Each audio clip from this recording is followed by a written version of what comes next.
Ladies and gentlemen, I really don't think that you're going to retire. Most likely, you are not going to retire. Or if you do, you're not going to live the splendid life that you think you are with your massive 10% per year gains in the stock market and your fat Social Security check and your amazing Medicare healthcare. Government! Welcome back. So let's talk about why I think we live in a changing world.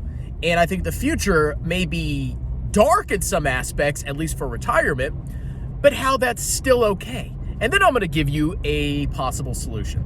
So what's going on in the world? Well, over the past 50, 100 years, we've had a massive increase in the global population. We've had massive productivity gains with technology, and overall, the world has been pretty prosperous. Obviously, there's crap holes like Afghanistan. I've been there, I know.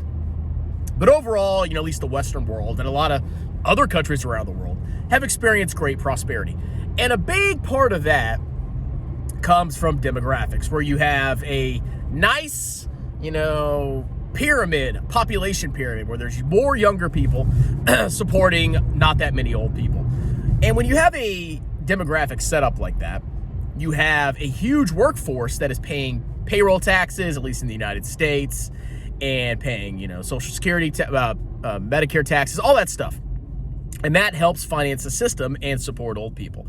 But now the world has changed. Now birth rates are collapsing around the world, especially in, East Asia and in the United States too. I think people in the U.S. think, oh yeah, we got a great birth rate here. Oh, look at our population pyramid. It's all from immigration, and we'll see how long that lasts.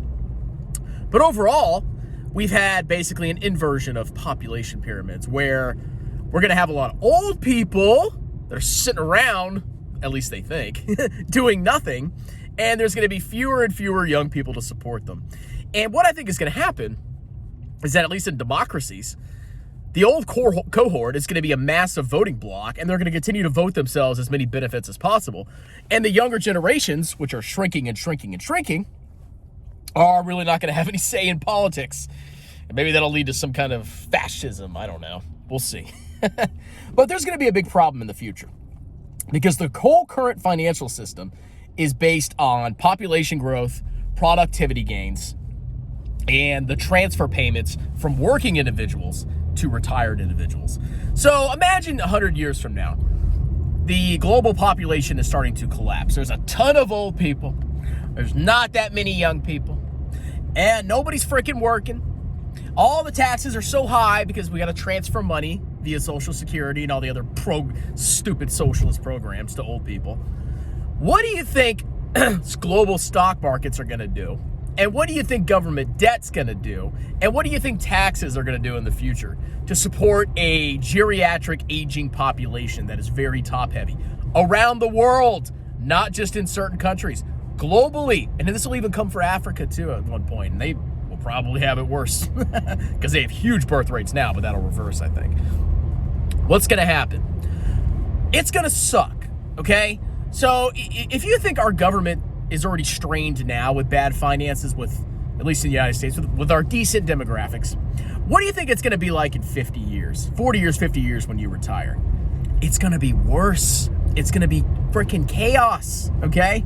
If there's not that many workers to support a bunch of old people, taxes will be high, government debts will be high, and the stock market, depending on what is represented in the stock market, may not do as well, okay? Because you have fewer and fewer people working in corporations. Now, the only thing that I think could possibly save us would be, some kind of new technological revolution, which maybe enhances lifestyles or lifespans, and leads to massive gains in productivity for a shrinking working population, which is entirely possible. I'm not ruling that out. I don't think we're doomed. The human race is doomed. But there's a very real possibility that the future may be dark. There's so many people that don't have kids now, and there's so many countries that have such low birth rates and inverted population pyramids that I think a lot of countries are going to struggle. And, we could potentially face massive economic slowdown. So what's the point of all this?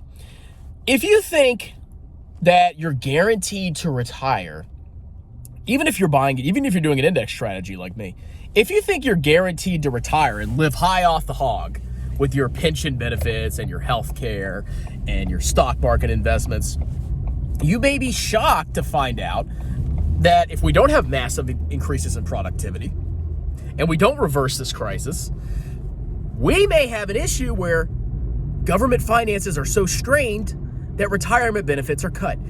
Maybe the global economy starts to flatten out or even decline because of the massive decrease in working population that is inevitable due to low birth rates.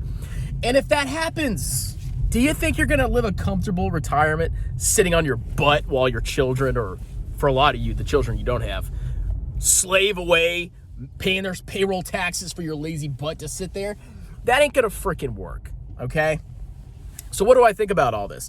Well, I think the solution to all this is to accept that you need to save much more than you probably think you're saving. Okay, just put 10% in your 401k, and it'll grow at 10% compound or 12% compounded per year, and you can retire and live off your Social Security. There may be an issue with that assumption. I think you need to save way more than you might be thinking, number one. And number two, you need to accept the fact that you may have to freaking work a lot longer than you originally thought. Because you may be like, oh, I'm entitled to my Social Security. I'm paid into the system. It doesn't matter. The system is not a savings account. The system is a transfer system. You are paying into a system that transfers from the working population to the retired population. There is no Social Security savings account with your freaking money. So you can whine and complain all you want. I'm paid into the system. It doesn't matter. Your assumption of the system is wrong. And if you didn't have kids, and a lot of your neighbors didn't have kids, and you're sitting there complaining because your Social Security benefits get cut, shut up, okay? And if the stock market doesn't do as well because productivity doesn't keep up with the working age population going down or flatlining, your returns may not be as good as you might think. And if that happens, guess what? You're going to have to freaking work a lot longer than you might think. Because the idea that you stop working at 60 or 65 and you just sit around for 20 or 30 years, that's ludicrous. You're just a freaking drain on society. I mean, sure, you can do it. I mean, obviously you're a person and, I don't blame people for doing that. But at the end of the day, it's ludicrous to think that you can work and just sit and then retire and then sit around for 30 years and just be a drain on the system and think that's sustainable, especially when you don't have kids. It's unbelievable. So I think a lot of you are going to have to, you're probably seriously undersaving. You should massively increase your savings rate. You should really start to consider living a frugal lifestyle. And on top of that, you should accept the fact that you may have to work a lot longer than you think, okay? And I've already accepted that. I mean, I'm saving like crazy. I save whatever I can, but I also focus on my skills, and I've accepted the fact that, hey, maybe I'll just work forever until the day I die. Maybe I'll only work part-time at some point, but the fact that I could just be, some slug sitting around with my 10% per year stock market gains and my amazing Social Security check, the fact that you think that's going to be there, or I think that's going to be there, there's a possibility it won't, or it will be severely diminished. So that's my warning to you, okay? You start crapping out kids so they can pay for my freaking retirement, losers. Cheers!